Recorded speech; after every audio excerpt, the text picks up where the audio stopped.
conversation was recorded August 24th and September 20th, 2020. Hi, everyone, and welcome again to our series of interviews. Today, we are fortunate to be joined by Dr. Sofia Bartlett, postdoctoral research fellow at the BC Centre for Disease Control. Now, Sofia, whenever I'm telling people about you, I often just end up referring to you as a sort of sciencey researcher superstar. So would you care to introduce yourself? Sure, thank you, Carrie. And thanks, Daryl, as well, for the invitation to join you both this morning. Yeah, I'm a postdoctoral fellow. I have a very multidisciplinary background. I did my undergraduate degree in molecular biology, and then my PhD thesis was molecular epidemiology. So that's studying the genetic signatures that are in viruses. And so my PhD thesis was focused on hepatitis C. So I did a lot of bench work in the laboratory, but I also used epidemiological techniques to analyze that data. And so epidemiology is the study of the health of populations. So it crosses over a lot with public health research. And it's really centered around looking at patterns in the health that affect an entire population. And so my postdoctoral research at the BC Centre for Disease Control is not so much focused on the signatures in the viruses themselves, but it's more focused on looking at patterns in administrative data. So I work with the BC Hepatitis Testers Cohort, which is a linked administrative health data set. So what that means is instead of collecting information from people and asking them to tell us things about themselves, what we do is access de-identified health records. So every time somebody interacts with the healthcare system, there's a record of that. And that record includes not only the date and the person who was accessing a service, but it also includes information about what they were accessing and why they were accessing it.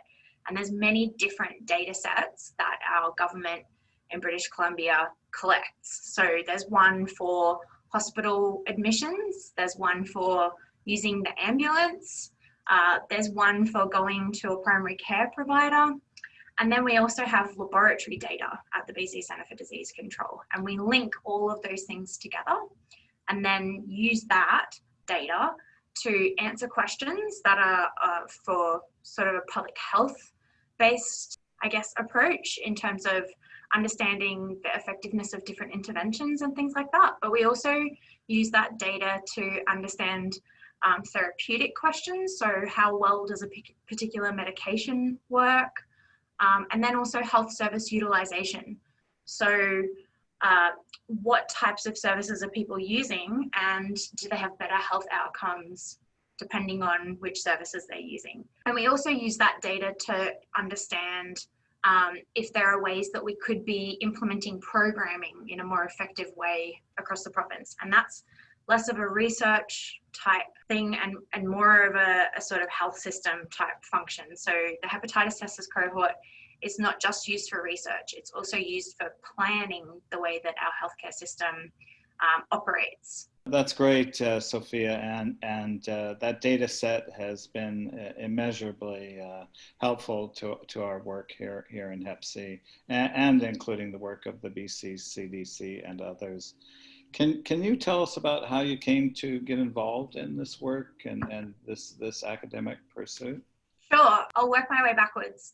So how I ended up in British Columbia, because I'm not actually Canadian, and a few people might have noticed I'm Australian, is because one of my PhD supervisors, Professor Jason Grabley, he's a Canadian-Australian dual citizen.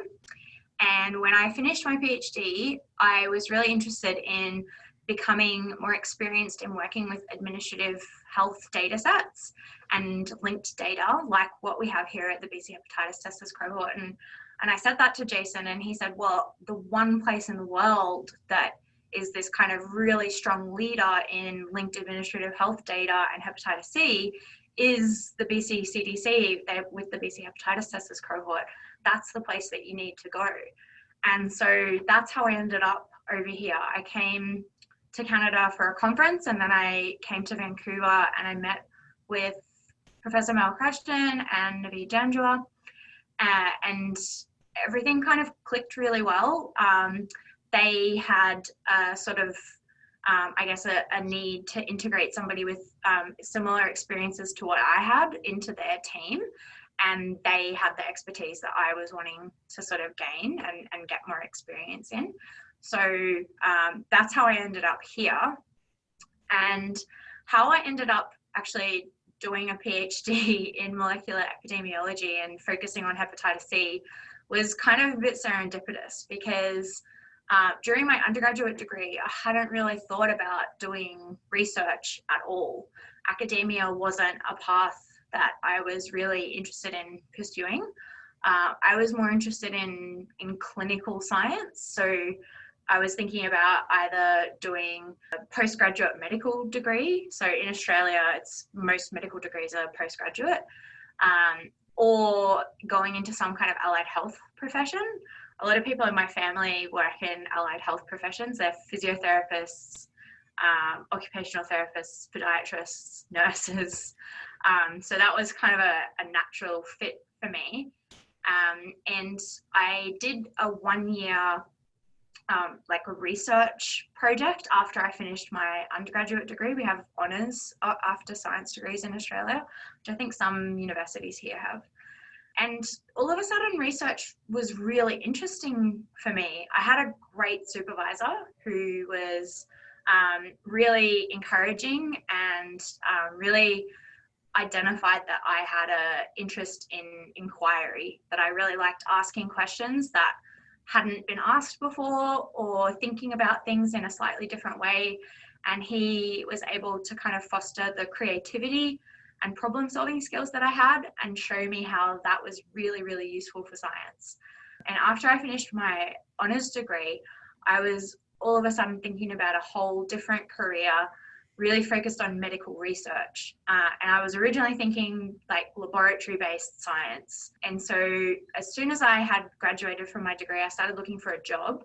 I really wanted to work and get a bit more experience before I did like a master's or a PhD or something like that. And I found 2 jobs in the whole of the east coast of Australia that were looking for an undergraduate qualified research assistant with the type of skills that I had. And I applied for both of them. One I didn't hear from at all, and the other one I actually got, and it was at the Kirby Institute at the University of New South Wales. And so I moved to Sydney and started that job, and I was working in the viral hepatitis clinical research program. And it was the first time that I'd ever done any kind of like work or research or anything like that related to hepatitis C, but it just really, I guess it fit for me. It was like a puzzle piece falling in, because my dad had had hepatitis C infection, and at that point he still had hepatitis C. He hadn't had treatment yet. And so it was a field of research which not only I felt personally invested in, but it was also something that I could see had this really large kind of societal potential impact, because I knew about the sort of the prevalence of the infection, the negative health outcomes that are associated with it, and the personal kind of toll that it takes on people. And pretty quickly I had just decided this was a really good fit for me. And when they asked me if I wanted to do a PhD with them, it was just immediate yes. So from there on, it was just sort of one step after another, but it was never something that I planned or that I had sort of a really clear vision for. It was always just kind of following one foot in front of the other, and whenever an opportunity came up, I was sort of thinking yes, no, maybe, I don't know, and then it just worked out really well. So I've been very fortunate so far to just accidentally end up with really great mentors and teachers. And I sort of think that with a lot of these things, you do create your own luck.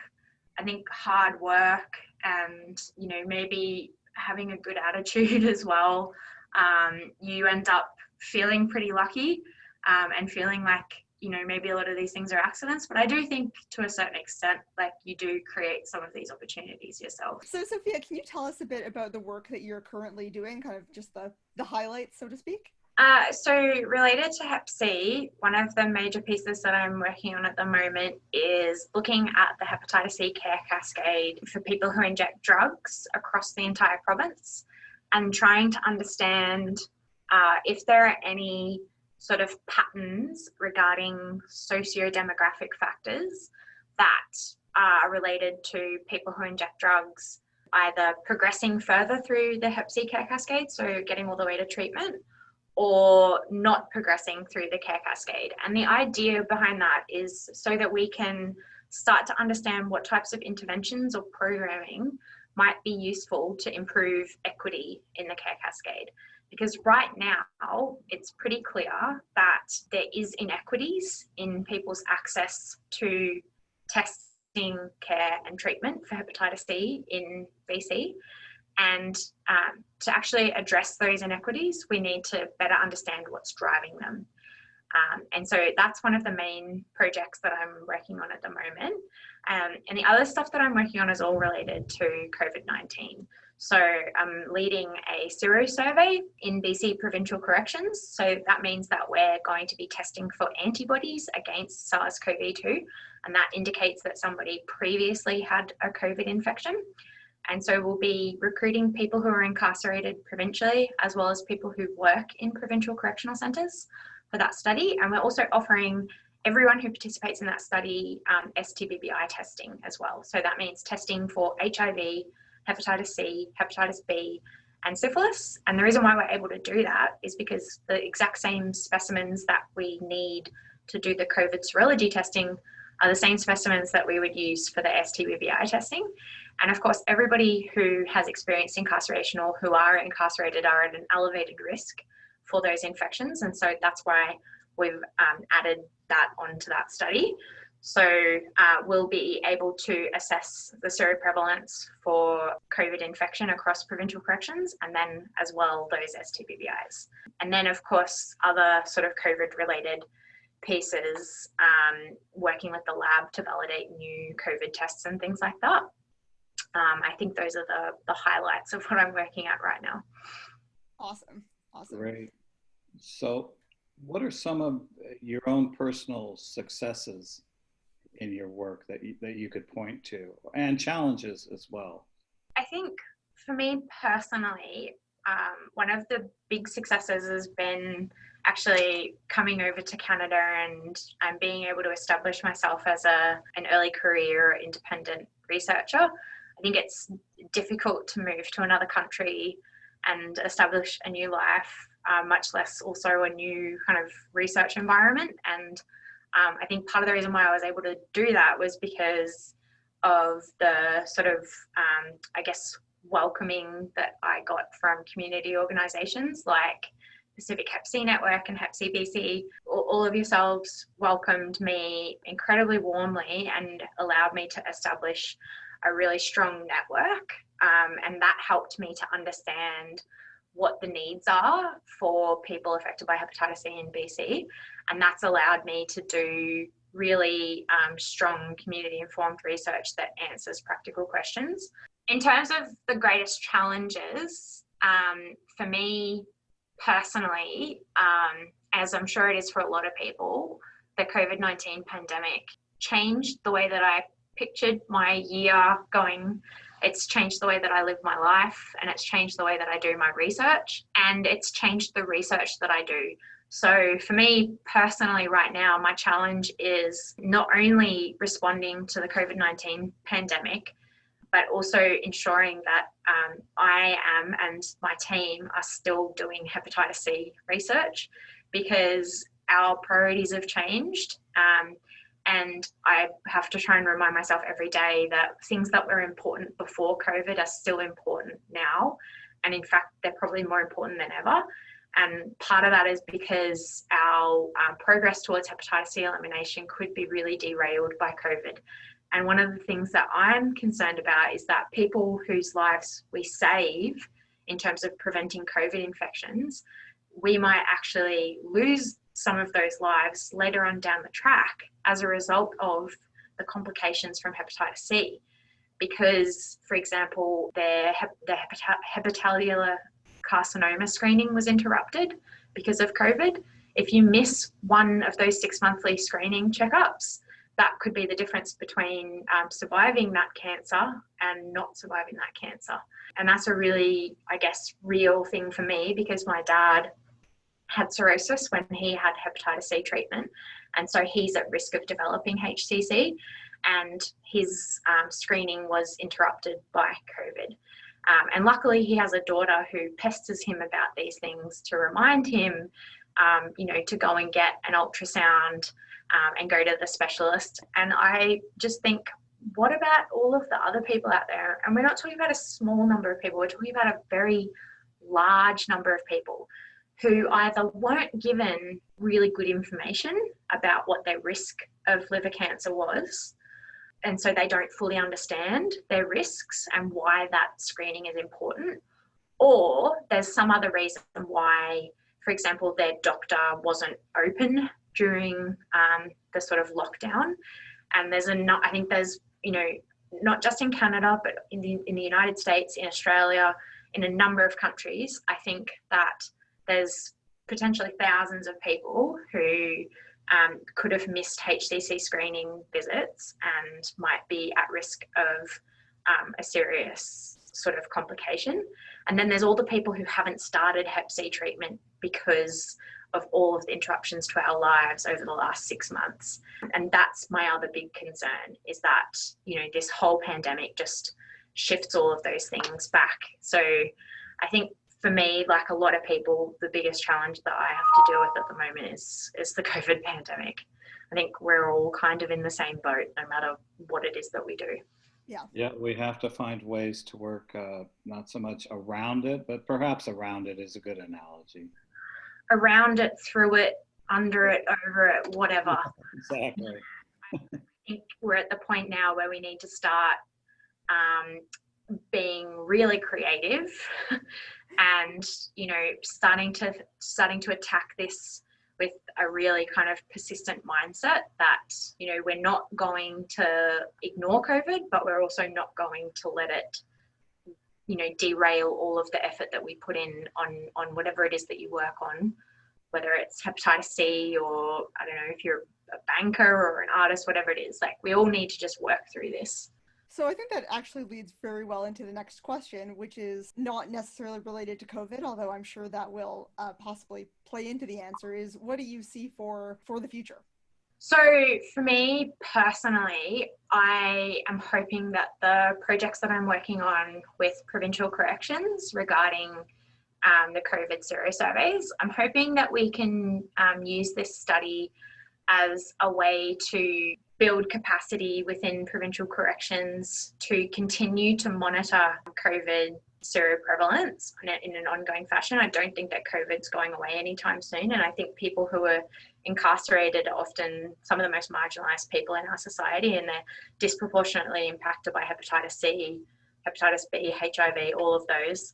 And we need to make sure that we have regular ongoing surveillance for COVID embedded into these institutions. So for the future, for me, I'm hoping that that's going to be something that I continue to work on. And I think there's a lot of synergy with the hepatitis C pieces that I work on. And one of the other things that I'm leading, actually along with Daryl, is developing guidelines for offering opt-out STBBI testing in BC provincial correctional centres, and hopefully we can incorporate the lived experience and the preferences of people who are incarcerated into those guidelines, and I think that'll inform a lot of our work with COVID as well. So for me personally, I'm obviously hoping to continue working on hepatitis C, but my vision is that I won't have any work to do in a few years. So well, we all want to be out of a job in 10 years, don't we? Yeah, I'd love to have an early retirement. Somehow I don't think it's going to happen. And I have a habit of constantly inventing, new work for me to do. So I don't think that I'll ever be out of work. And of course, we can't forget about hepatitis B. That's the other viral hepatitis, which, you know, is supposed to be being eliminated by 2030. And we do a really good job in Canada of the birth doses for the vaccine. But like me, a lot of people in Canada weren't born here. And so there's, you know, a lot of, again, inequities and disparities in vaccination for hepatitis B, and of course, screening and coverage for treatment. So, you know, we do still have a lot of work left for us, and I'm confident, I'm pretty optimistic that we can achieve those hepatitis elimination targets in BC by 2030. But I think it's worth realising that those targets don't mean that everyone will have actually received treatment. And so, you know, if we take our foot off the gas and we stop looking, it's possible that hep C infections could actually trickle back in. And you know, we talk about COVID being this pandemic that's not going to go away. I would say hepatitis C is a pandemic that's never gone away. And that's despite the fact that we have this really effective treatment for it. There's a really great vaccine against hepatitis B that's been around for a while. I got given it when I was a kid. It wasn't quite around for birth doses when I was born, but yeah, it's a great vaccine. And of course, vaccines are actually really hard to deliver to everyone. Yeah. You think it's as simple as, like, you know, vaccinating a baby, but not all babies are born in hospitals, not even in Canada. Yeah. So yeah, we definitely have our work cut out for us, but I'm hopefully optimistic. I don't think there's any point in trying to do this hepatitis elimination if you don't actually think it's possible. So I'm going to sit on the optimistic side of the fence and say that it is possible. We can do it in BC. I think we could probably do it before 2030 if we actually work together and you know, combine our efforts. That's what I'm hoping is in my future and all of our futures. That's well, great. And I hope as well that, you know, this video and what you're saying now in 2020 is, you know, maybe in a time capsule that gets opened up in, you know, 2030 or beyond, and, you know, everything that you're hoping comes true by 2030 is a reality, and this is just a little piece of history that goes along with that journey. Who knows? Honestly, it might be a bit of a pipe dream, but, like, I know, you know, we have these medications to treat hepatitis C. Even without a vaccine, I think it's possible that we can prevent a lot of new infections from occurring.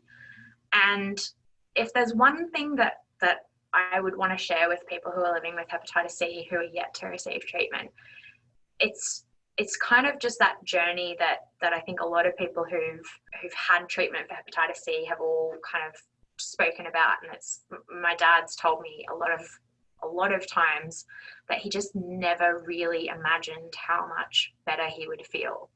And I think it's like a mental and a physical transformation. Like, I just saw this change that I never thought was possible for Dad, and he has like a completely new lease on life. And you just wouldn't think that that was possible for someone who was like in their 60s, right? He's always been a really active person. Dad's definitely given me my love of like the outdoors and stuff like that. But yeah, like, you know, quitting smoking was a huge thing for him, considering that it had been something he had done for most of his life. And I have heard the same thing from other people. So to me, I mean, I am a scientist, so I know that, you know, correlation isn't causation, but I just can't help but feel that kind of, that thing that you feel when it's that human kind of connection. You're kind of like, there's something here, there's something going on there. I think that when people realize that transformation, and I'm sure Daryl, you can comment on this, that it kind of like ignites something that you want to continue to feel good. And even if people don't, I don't think that's a big deal, but even if there was like a remote possibility that that's what would happen, is that if someone had hep C treatment and all of a sudden they felt amazing, that they wanted to do other things to improve their health, if that just happened for a few people, I think that's amazing. Well, I think You know, I think that from my own experience, I think that discovering that I had Hep C and then going on to be involved in community and treatment and all that journey, as we often call it, was all around a very positive experience. Isn't that weird? It was life-changing. Like you're saying about your dad, I mean, it was cathartic. It was, you know, I don't know if a rebirth it would be entirely accurate, but it gave me a new purpose because I saw where there were gaps and where, you know, where I could help other people. So that was positive for me, and it helped other people, you know. So you seem to me generally, Daryl, to have a gift for seeing, you know, positive things in situations. So maybe not everyone might share the same journey, but one thing I will definitely say is that, and I've heard this from other people as well, my dad told me that telling people that he actually that he has hepatitis C when he did, obviously, and sharing that and being able to say that it's not a secret and that he doesn't have something that he can't talk about, that was a huge weight. And then when he didn't have Hep C anymore, that was an even bigger weight off his shoulders, right? So it's kind of like this double thing. It's like, first of all, beating the silence and being able to say, like, I am not going to be ashamed about this and I am not going to keep it a secret, getting that off. And then when you've actually achieved SVR and you can actually be like, I don't have this virus anymore, it's like everything's wiped off the plate kind of thing. So I think that probably has a big part of it as well for people with that transformation. Well, of course, there's a huge amount, you know, burden of stigma around hepatitis C, and not everybody is ready to or comfortable in disclosing their status, and we, you know, and I always respect that, and it's a personal choice. But of course, for some of us, we feel compelled to say it. I know that when I first started opening up and sharing about like my family's experience with hepatitis C, it just blew me away, the number of people who would listen to my story and then say, actually, my dad has hepatitis C as well. Absolutely. Or my mum has hepatitis C, or my uncle has hepatitis C, or my brother has hepatitis C. Yeah. And I've never told anyone that. And I didn't realize that I felt ashamed about it until I told you just now and felt better all of a sudden. And I was like, there you go. That's what happens when you keep something hidden and you're silent about it, and then you're finally able to confront it and actually say, I was keeping this a secret because I was ashamed, and I'm not ashamed anymore. Just around, for me personally, the benefit as a researcher to interact with people who have lived experience of hepatitis C, I'm kind of lucky because I have always been talking about hepatitis C with my dad since I think I was 10 years old when Dad found out that he had Hep C, and he was always really open about it with me and my brother. And so I've always had that ability to talk to Dad about stuff like that. And he was always open as well about his criminal history and being incarcerated. So I've always been able to interact with Dad on that kind of level. And I wouldn't say that I grilled him or interrogated him, but I've definitely sat down with Dad, even when I was, 11 years old, and just asked every single question that I could think of. And he just sat there and answered them all.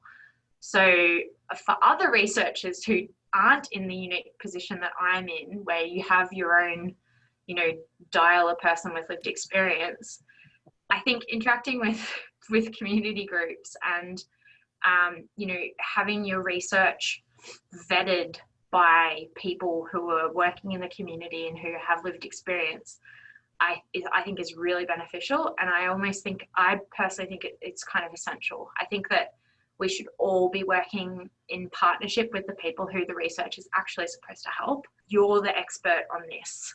So you're the one that we should be going to inform our research and also to help us interpret our research. And just my gratitude to Pacific Hep C Network for always being so willing to engage, even if it's something that's a little bit abstract and you're not really sure what you're kind of bring to it. I really appreciate the fact that you're always willing to sit down and listen and at least try and figure out if there's something that you can bring to the table, because I don't think I would be able to do my work without that input, and I think it just makes what we do even more effective. Thank you, Sophia, and it's a pleasure working with you always.